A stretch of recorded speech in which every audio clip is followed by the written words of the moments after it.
Binigyan din ng Committee on Public Accounts Chairperson Terry Rido na pwedeng saluhin agad ng House Infrastructure Committee ang mandato at responsibilidad ng Independent Commission on Infrastructure sakaling ito ay mabuwag. Ito ang kanyang naging pahayag sa isinagawang press conference nito lamang nagdaang Sabado sa katanungan sa posibilidad na ma-dissolve ang ICI.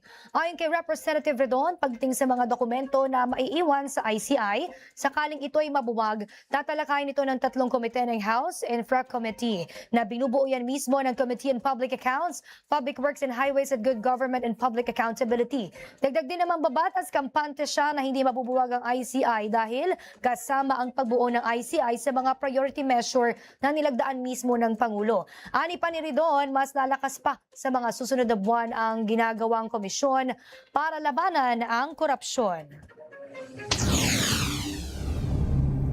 For as long as the ICI subsists, no? Ibig sabihin, umiiral, tumatakbo at nag-ooperate, the House will recuse. So, in the event that the ICI gets dissolved, I think the logic of it would be the House Infrastructure Committee will revive its proceedings. I think our expectation would be hindi ma-dissolve yung ICI and in fact would get empowered in the next couple of months.